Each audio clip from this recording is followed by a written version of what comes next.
Tonight on Sports Night in Auburn, we have an exclusive interview with Auburn legend Takeo Spikes and discuss Auburn baseball, the 2024 NFL Draft, and the transfer portal. Keep watching for all things Auburn sports. Sports Night in Auburn starts right now. Auburn, Alabama, the best atmosphere in all of college sports. He drives and slams. Welcome to Sports Night in Auburn. Gone deep to the left. Welcome to Sports Night in Auburn. Sideline going to the Welcome to Sports Night in Auburn. And welcome back to Sports Night in Auburn.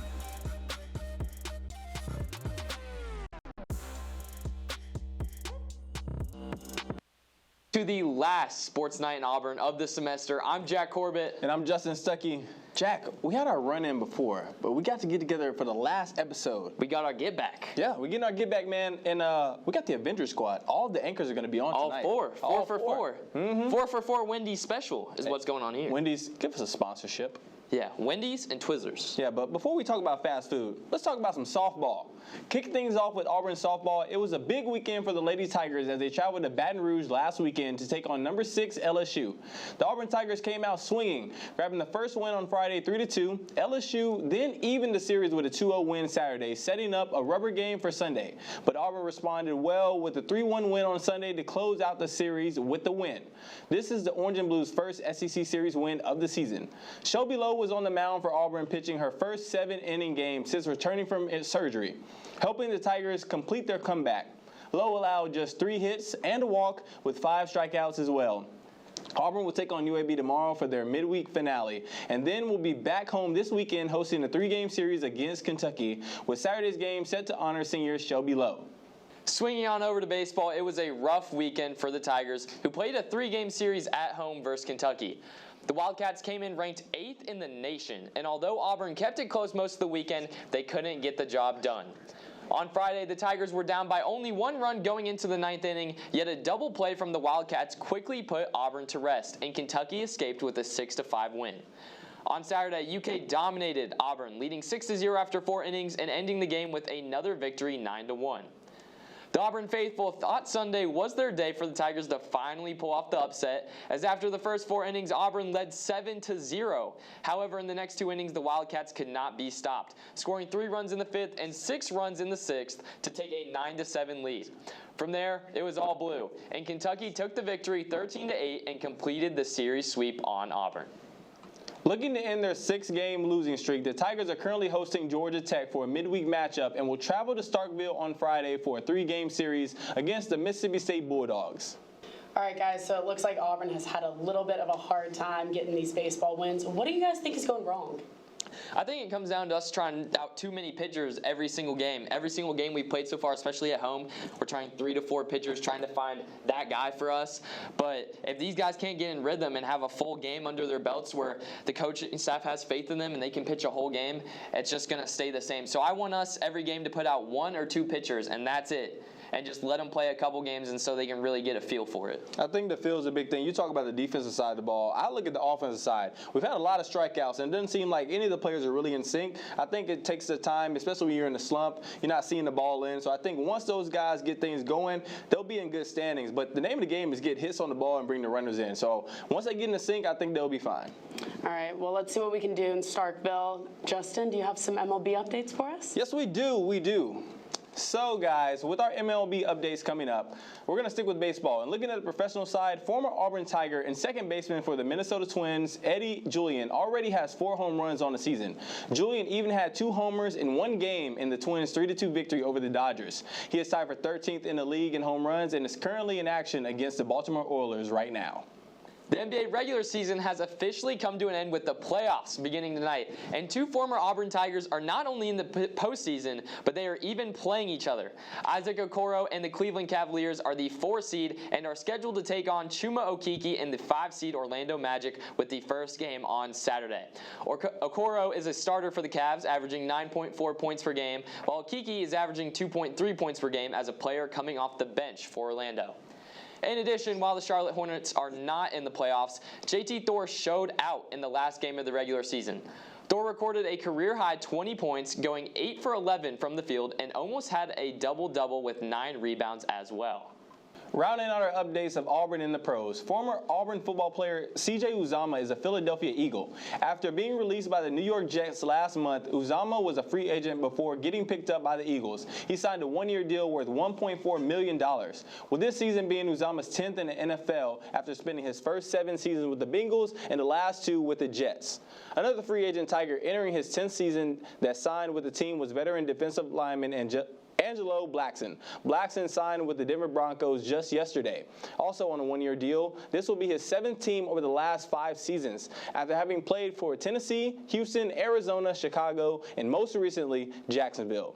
There are still 4 former Tigers who were on NFL rosters last season that are free agents.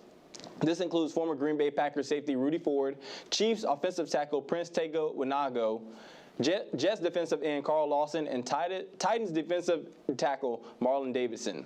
But before we head to break, here's Val with some trivia. All right, guys, when we come back, we will talk all things NFL and transfer portal, as well as preview an interview with former Auburn linebacker Takeo Spikes. But first, it's trivia time. Our question for tonight is, how many games did Takeo Spikes play in the NFL? Is it answer A, 176, answer B, 200, answer C, 219, or answer D, 302? Check back with us after this short break to see the correct answer. You're watching Sports Night in Auburn. We'll be right back.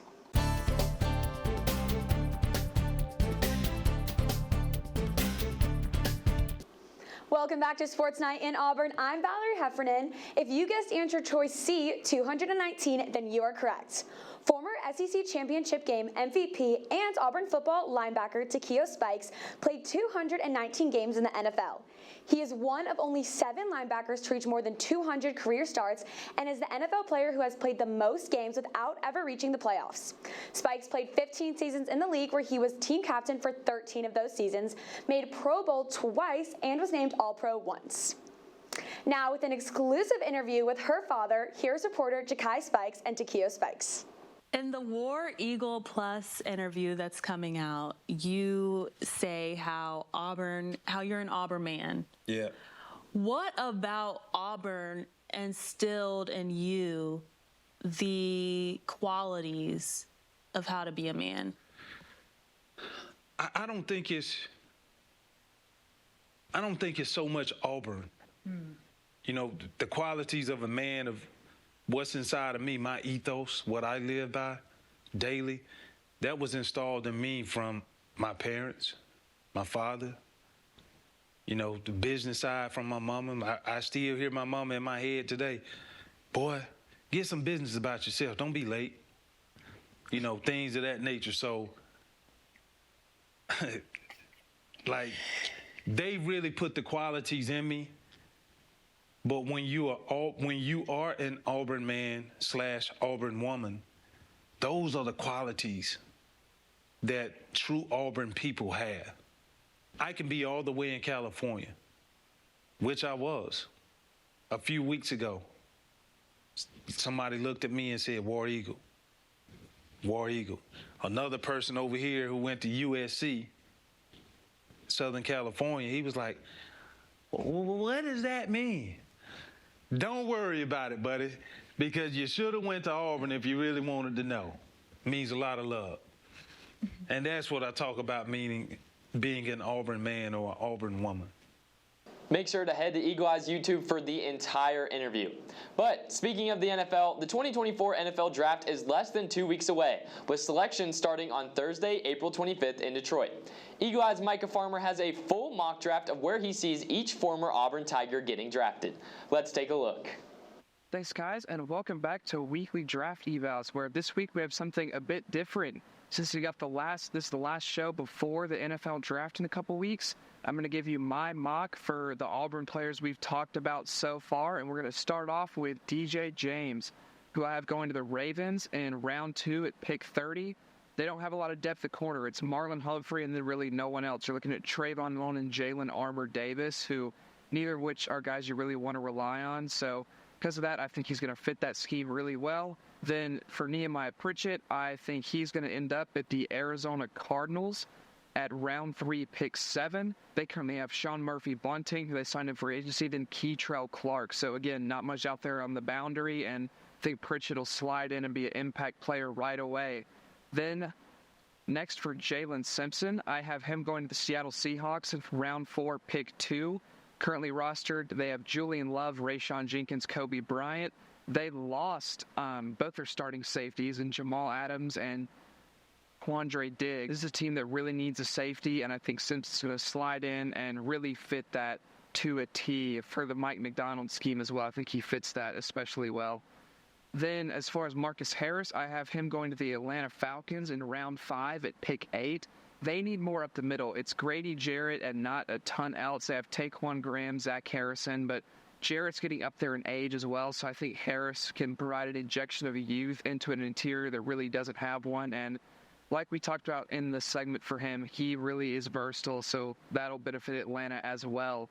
Then finally, Justin Rogers, I have going to the Bengals in round 7 at pick 17. They currently have B.J. Hill, Sheldon Rankins, and Zach Carter on the roster there. They lost DJ Reader in free agency, so they really need a big guy who's going to be able to stop the run, and that's Justin Rogers to a T.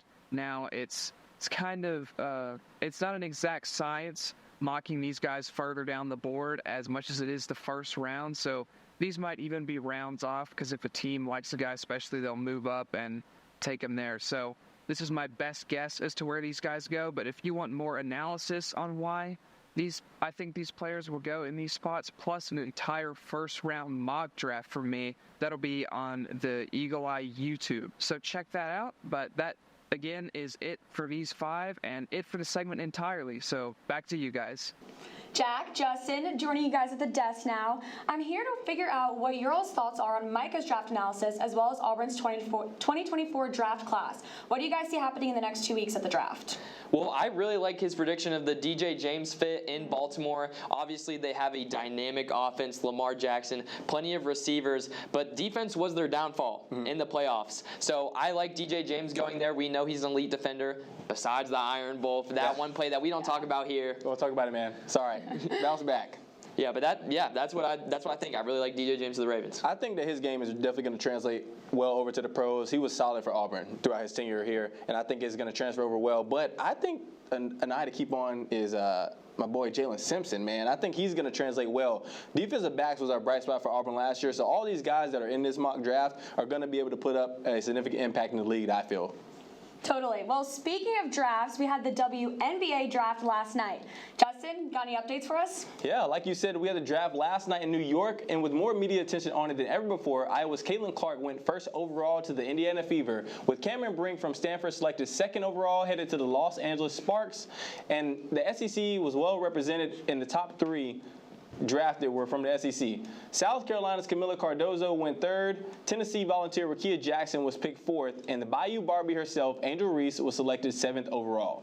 However, one SEC player who was hoping to hear her name called did not, and that was Auburn's Ansi Scott Grayson. Although Scott Grayson appeared in many mock drafts and was the second leading scorer in the SEC, she was not drafted. In fact, 4 of the 5 first-team All-SEC players that declared for the draft were chosen in the first round, with Scott Grayson being the only one not only not drafted in the first round, but not drafted at all. It ends with a bit of good news, however, with Scott Grayson being invited to the Washington Mystics training camp. With honestly Scott Grayson headed to the WNBA, women's basketball head coach Johnny Harris looked in the portal for her replacement. And did she find one? Former Florida Gatorade Player of the Year in 2023, McDonald's All-American Talia Scott announced her transfer to Auburn after spending 1 year at Arkansas. As a freshman in Fayetteville, Scott led the team in scoring with 22.1 points per game and earned a selection to the SEC All-Freshman team after being named SEC Freshman of the Week 4 times. She looks to make a big impact on the Plains with 3 years of eligibility left. On the men's side, former point guard transfer J.P. Pegues was officially signed with Auburn. This comes after the departure of both Trey Donaldson and Aiden Holloway. Pegues was one of the top transfer guards in the country after being the Paladins' leading scorer last season with 18.4 points and a 2.32 assist to turnover ratio. He was also named to the All-Southern Conference first team last season and was named the most outstanding player of the 2023 Southern Conference Men's Championship after leading Furman to his first league title since 1980. Pegues looks to follow in the footsteps of successful point guards who transferred to Auburn like Zep Jasper and Wendell Green Jr. and comes to Auburn for his final year of eligibility.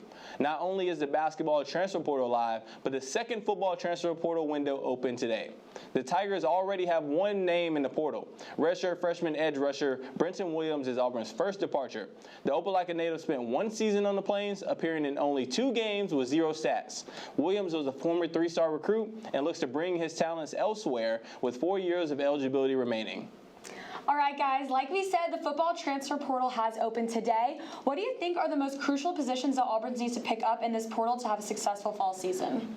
Well, Justin, we touched on DJ James and Jalen Simpson. They're only 2 of the 4 defensive backs that we're losing, along with Nehemiah Pritchett and Noah Kaufman. I think that is a huge blow to Auburn's defense, and I think as we look in the transfer, we need to get those safeties. We need to get defensive backs, those defensive weapons to shut down opposing teams' receivers. Yeah, you're looking at the defensive side. Back to what I said, the offense, man. Always big offense guy, huh? I'm all about the offense, man. I think it's going to come down to the quarterback play, man. Quarterback is going to have the ball in his hands for majority of the game. And last year was an adjustment period, for Hugh Freeze overall and Peyton Thorne.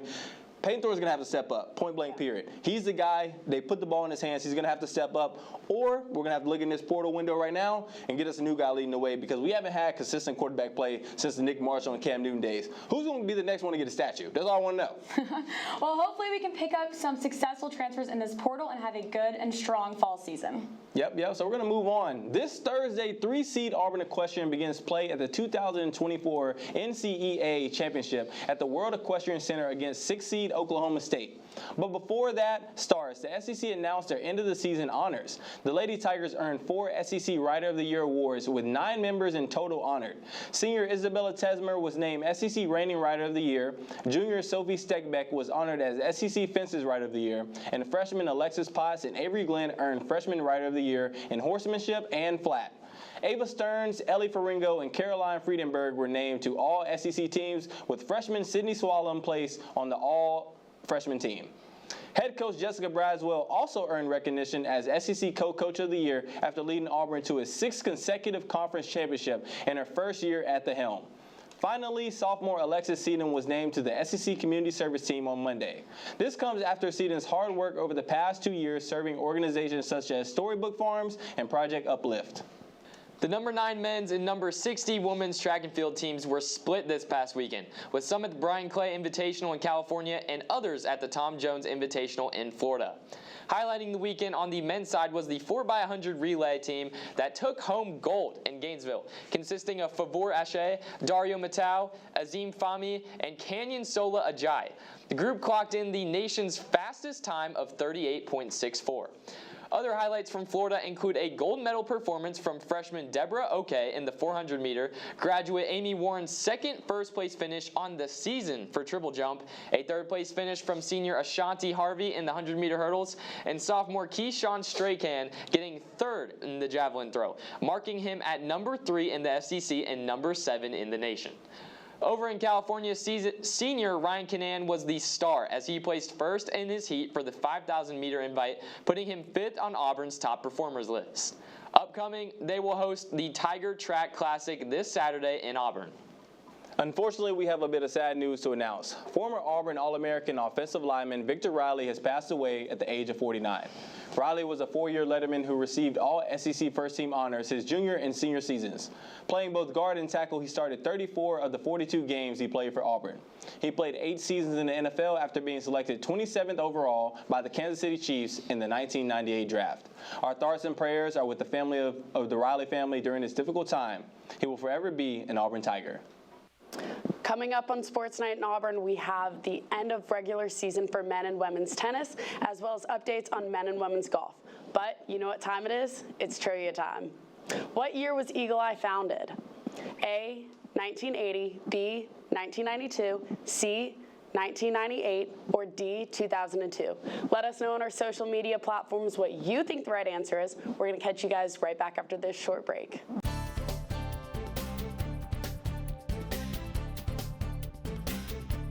Welcome back to Sports Night in Auburn. I'm Faith Richardson. If you said the correct answer was B, 1992, then you were correct. Eagle Eye TV was founded in 1992 as part of the university's program council and has become one of Auburn's award-winning student media groups. Number 11 ranked Texas A&M Aggies traveled to the Plains for an intense match against the Tigers. After dropping 5 first sets in singles, Auburn rallied to earn their highest ranked win of the season and 6th SEC victory, defeating Texas A&M 5-2. On LSU at home for Senior Day. While honoring seniors Raul Dubai, Finn Mergett, and Tyler Stice, Auburn was able to cap off their weekend with another W, winning 4-1. Now ranked number 21, the Orange and Blue looked ahead for the SEC Championship that starts tomorrow in Baton Rouge, where they'll be a 4 seed. After leading Auburn to 2 big wins, senior Finn Mergett received SEC recognition. He was named SEC Co-Player of the Week after 2 crucial singles wins and an upset doubles victory over the weekend. Mergett is the first Tiger to earn SEC Player of the Week honors this season. In addition, 2 tennis players were tabbed to the SEC Community Service Team. Senior Raul Dubai was named after participating in community service initiatives through his involvement with the Student Athlete Advisory Committee. While Celine Uvank was honored for the woman for the 2nd year in a row. A native of Turkey, Uvank has had a major impact on communities outside of America, specifically through her work raising awareness for Turkey after the earthquakes last year. The number 14 women's tennis team lost to number 11 Texas A&M on Friday, but was able to bounce back and finish out the regular season with a 4-0 shutout victory against LSU on Sunday.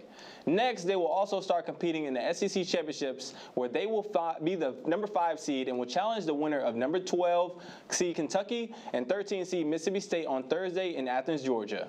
Volleyball continued their spring competitions in Neville Arena, taking on Middle Tennessee State on Saturday the 13th. However, in a twist of events, the Tigers fell to the Blue Raiders 3-1. Next, they will look to bounce back and compete against SEC rival Georgia in Athens on Sunday the 21st. Also in spring season, soccer continued their winning streak with a 3-0 win against Georgia on Sunday. Goals came from Dylan Driver, Anna Haddock, and Shelby Salib. They will take on the Clemson Tigers this Saturday, the 20th. Switching over to golf, the number 2 men's golf finished at the Mossy Oak Collegiate today to close out their regular season, where they finished 1st overall. Up next, they will compete in the SEC Championships in St. Simon's Island from Wednesday the 24th to Sunday the 28th. Number 10 women's golf finished up at the SEC Golf Championships, where they fell to number 23 Georgia in the quarterfinals. After securing 2nd in the stroke play portion, Auburn fell to the Bulldogs in the match play quarterfinal round on Monday, 1-3-1. The Lady Tigers will next start to play, hosting an NCAA regional in Auburn from Monday, May 6th to Wednesday, May the 8th. The PNC Achievers program is back and released 12 Auburn student athletes who are on the Spring 2024 watch list, including Justin Stuckey, our very own. These athletes are chosen based on their achievement through leadership, community, engagement, academic success, and also in competition. These 12 will be trimmed to 6 finalists before ultimately 1 male and 1 female will be recognized as the Spring 2024 PNC Achievers. Lastly, another honor was announced for 2 Auburn athletes. Cassie Stevens from gymnastics and James Corsons from Auburn cross country and track and field were both nominated for the H. Boyd McWhorter Scholar Athlete Postgraduate Scholarship by Auburn. This scholarship has been presented by the SEC since 1968 and goes up to the league's top male and female scholar athletes. Before we sign off for one last time this semester, let's check out this week's upcoming athletic events. Well, Justin, I know which one you're going to be at. I don't think you have a choice. Yeah, man. Track and field, we're going to be out there repping. So make sure you guys come out and support us this weekend. It's our only home meet, so come out. Yeah, it's the only home meet. I feel like everyone has to go. Yeah, man. Where are you going to be? I'm going to be at your meet. Yes, sir. You already know where we're going to be. Well, that's all we have here from Sports Night in Auburn, Eagle Eye TV. I'm Jack Corbett. I'm Justin Stuckey. And I'm Faith Richardson. And I'm Valerie Heffernan. Good night, and War Eagle.